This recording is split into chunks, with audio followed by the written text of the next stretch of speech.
Bismillahirrahmanirrahim. Assalamualaikum warahmatullahi wabarakatuh. Sebelumnya, izin memperkenalkan diri. Nama saya Abel Afrisilia dengan NIM 23320110005. Di sini saya akan mempresentasikan mengenai tentang efektivitas pengadilan HAM ad hoc di Indonesia saat ini. Saya membuat video ini untuk memenuhi UAS mata kuliah Hukum dan HAM yang diampu oleh dosen Ibu Eriska.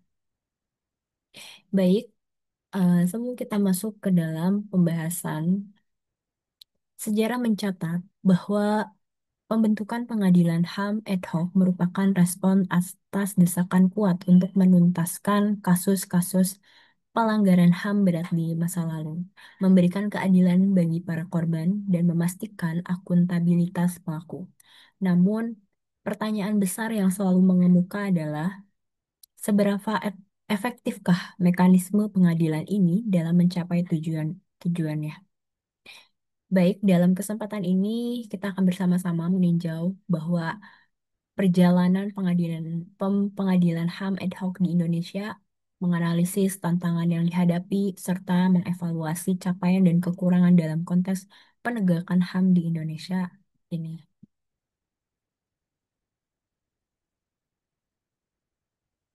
Baik, secara abstrak, pengadilan ini bukanlah lembaga permanen seperti pengadilan umum lainnya. Ia dibentuk secara spesifik dan sementara atau ad hoc untuk menangani kasus-kasus pelanggaran HAM berat yang terjadi pada periode waktu tertentu, yaitu sebelum Undang-Undang Nomor 26 Tahun 2000 tentang Pengadilan HAM diberlakukan. Contohnya yaitu pada kasus-kasus di Timur Timur pada tahun 1999 atau Tanjung Priuk pada tahun 1984. Pembentukannya memerlukan keputusan presiden atau bahkan undang-undang untuk setiap kasus yang diidentifikasi sebagai pelanggaran HAM berat, yang menunjukkan sifat luar biasa dan mendesaknya penanganan kasus tersebut. Nah, mengapa sih pengadilan ini dibutuhkan? Karena yang pertama yaitu adanya kebutuhan akan pengadilan ini muncul dari desakan yang kuat, baik dari dalam negeri maupun dari komunitas internasional, untuk menuntaskan kasus-kasus pelanggaran HAM berat di masa lalu yang belum tersentuh keadilan. Nah, reformasi pada tahun 1998 membentuk pintu bagi akuntabilitas atas kejahatan masa lalu. Lalu tujuan utamanya adalah mencari keadilan yang substantif bagi para korban dan keluarga mereka yang telah menderita akibat pelanggaran tersebut. Selain itu, ini juga merupakan upaya untuk memerangi impunitas, yaitu kondisi di mana pelaku kejahatan serius bebas dari hukuman. Nah, di sini ada dasar hukumnya yang menerangkan, yaitu landasan utama keberadaan dan operasional pengadilan ini adalah di dalam Undang-Undang Nomor 26 Tahun 2000 tentang Pengadilan Hak Asasi Manusia. Undang-undang ini mengatur jenis pelanggaran HAM berat yang dapat diadili atau negosida dan kejahatan terhadap kemanusiaan, serta prosedur pembentukan dan kerja pengadilan HAM. Nah, ini adalah beberapa tujuan pembentukan pengadilan HAM ad hoc ini. Yang pertama dia itu tentunya menegakkan keadilan. Tujuan primer adalah memastikan bahwa pelaku pelanggaran HAM berat diadili dan dihukum sesuai dengan bobot kejahatan mereka. Ini bukan hanya tentang memenjarakan orang, tetapi juga tentang memberikan kepastian hukum dan pengakuan atas penderitaan korban.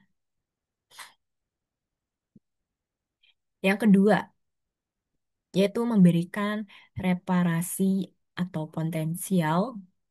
Di sini, nah, meskipun fokus utama pengadilan adalah pada pemidanaan, putusan yang dijatuhkan berpotensi membuka jalan bagi hak-hak korban atas reparasi. Ini bisa meliputi restitusi atau pengembalian aset atau nilai kerugian. Yang kedua, ada kompensasi atau ganti rugi finansial. Lalu atau juga bisa rehabilitasi, yaitu di mana di sini adalah pemulihan fisik dan psikologis. Nah, ini adalah komponen penting dari keadilan tradisional. Lalu yang ketiga, tujuan daripada HAM ad hoc ini tuh apa sih ya? Yang ketiga adalah mencegah terulangnya pelanggaran. Tentu saja dibentuknya pengadilan HAM ad hoc ini adalah dengan adanya proses hukum dan hukuman yang diharapkan akan tercipta efek jera bagi siapapun yang berpotensi melakukan pelanggaran HAM di masa depan. Ini juga bertujuan untuk membangun kesadaran hukum yang lebih tinggi di kalangan aparat negara dan masyarakat tentang pentingnya penghormatan HAM. Nah, setelah tadi ada tujuan dari pembentukan HAM ad hoc, di sini adalah saya mengambil salah satu contoh pelanggaran yang terjadi, yaitu terjadi Timor Timur pada tahun 1999. Ini adalah kasus paling ikonik ya, yang dan paling banyak disoroti. Pengadilan ini dibentuk untuk mengadili kejahatan terhadap kemanusiaan yang terjadi selama periode referendum kemerdekaan Timor Timur. Namun hasilnya sangat kontroversial. Banyak terdakwa, terutama dari kalangan militer dan pejabat tinggi, divonis bebas atau dengan hukuman yang sangat ringan di tingkat banding dan kasasi. Ini menimbulkan kekecewaan berat dan besar bagi korban dan masyarakat internasional. Ini adalah salah satu kasus yang pernah terjadi pada saat dan pada tahun 1999. Banyak di sini ketidakadilan yang terjadi juga. Nah, kira-kira bagaimana sih ya efektivitas dari pengadilan HAM di Indonesia saat ini? Dari tingkat keberhasilan yang rendah, bisa dilihat bahwa vonis bebas atau ringan itu sebagian besar kasus yang dibawa ke pengadilan HAM ad hoc, terutama yang melibatkan tokoh militer atau pejabat tinggi, berakhir dengan vonis bebas atau hukuman yang sangat ringan di tingkat banding atau kasasi Mahkamah Agung. Hal ini menciptakan kesan impunitas dan minimnya akuntabilitas. Nah, ini adalah salah satu rendahnya keberhasilan. Yang kedua, adanya kekecewaan korban. Para korban dan keluarga mereka seringkali merasa kecewa berat karena harapan mereka akan keadilan dan pengakuan tidak terpenuhi melalui jalur peradilan ini. Tentu saja gitu ya, bahwa eh, pelaku atau pelaku kejahatan atau pelanggaran HAM ini jika tidak dihukum dengan adil, maka adanya kekecewaan bagi korban dan keluarga.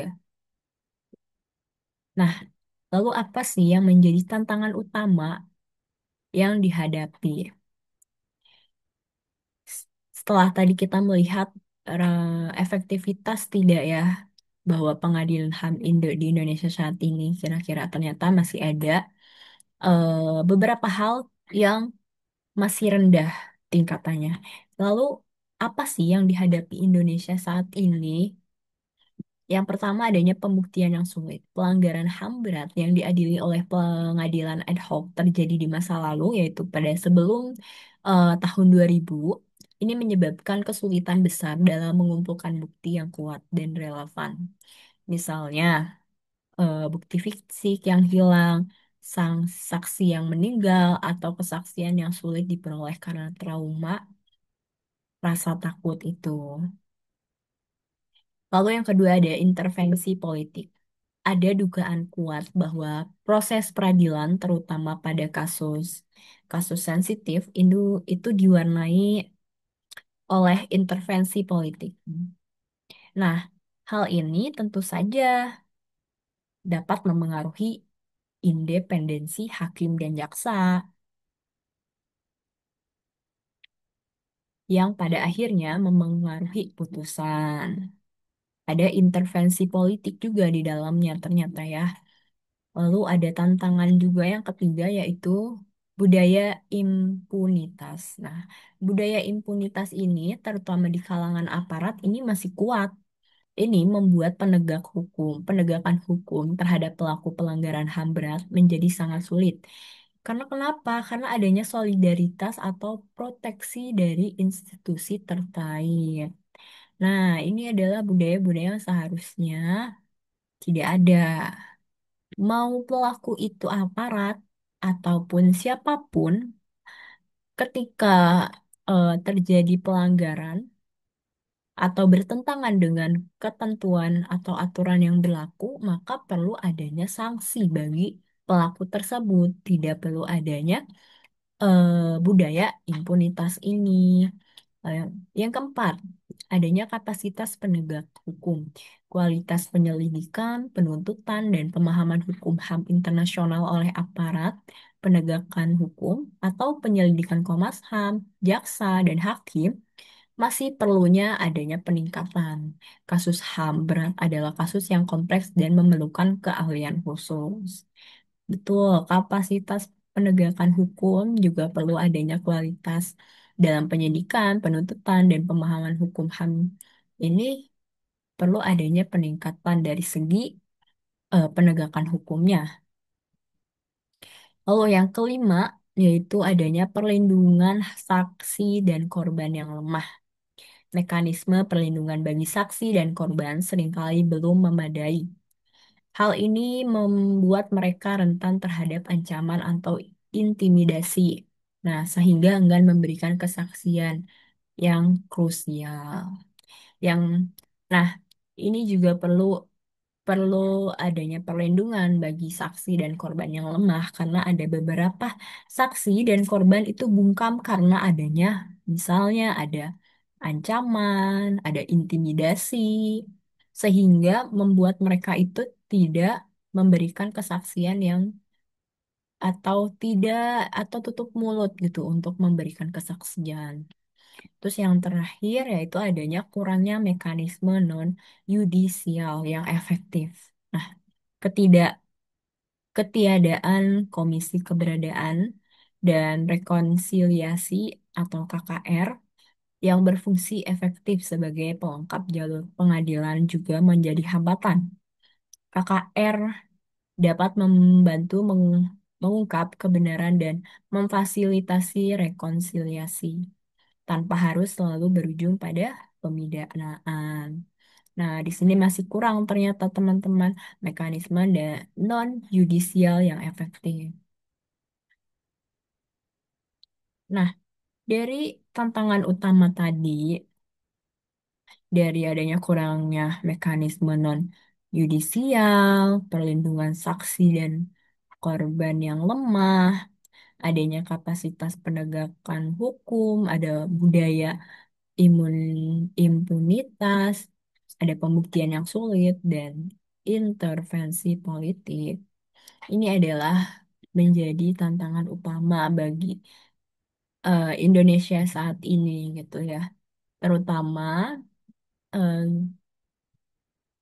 bagi aparat-aparat penegakan hukum harus lebih ditegakkan lagi dan ditingkatkan lagi bahwa tidak adanya hal-hal seperti ini lagi untuk kedepannya gitu ya. Nah, selain tantangan juga ada yaitu bagaimana ketika tantangan ini masih ada. Tentu dari kita diperlukan adanya pendekatan dan multidimensional yang melibatkan berbagai pihak. Tentu yang pertama adanya pembangunan kerangka hukum dan kelembagaan. Ini adalah salah satu bentuk ya fondasi utama untuk meningkatkan efektivitas adalah memastikan bahwa kerangka hukum yang kuat dan lembaga yang berfungsi secara optimal. Terus yang kedua, bagaimana? Yang kedua yaitu memastikan independensi tadi dan akuntabilitasnya. Independensi pengadilan dan akuntabilitas para penegakan hukum adalah kunci untuk meraih kepercayaan publik dan hasil yang adil. Yang ketiga adanya perlindungan. Nah, tadi perlindungan saksi dan korban. Ini menjadi penentu keberhasilan suatu persidangan. Oleh karena itu, perlindungan bagi mereka yaitu mutlak ya teman-teman. Baik, mungkin kita langsung pada kesimpulan. Setelah kita membahas tadi beberapa tantangan, tujuan dari pengadilan HAM ad hoc itu bagaimana, pembentukan pengadilan HAM ad hoc itu bagaimana, kita akan mengetahui bahwa kesimpulan daripada itu semua itu apa. Nah, secara keseluruhan, efektivitas pengadilan HAM ad hoc di Indonesia saat ini masih sangat terbatas dan belum mencapai tujuan awalnya. Betul, tadi masih banyak tantangan-tantangan yang dihadapi dan dari tingkat keberhasilannya itu masih rendah.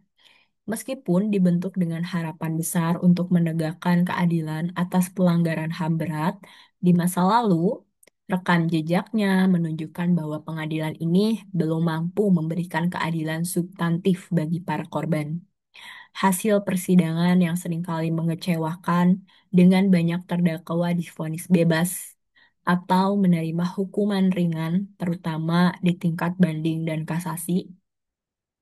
Hal ini memperkuat kesan impunitas di mata publik dan korbannya. Betul ya, tadi ada tantangan-tantangannya itu bahwa ada masih budaya impunitas ini yang menjadi tantangan bagi kita semua.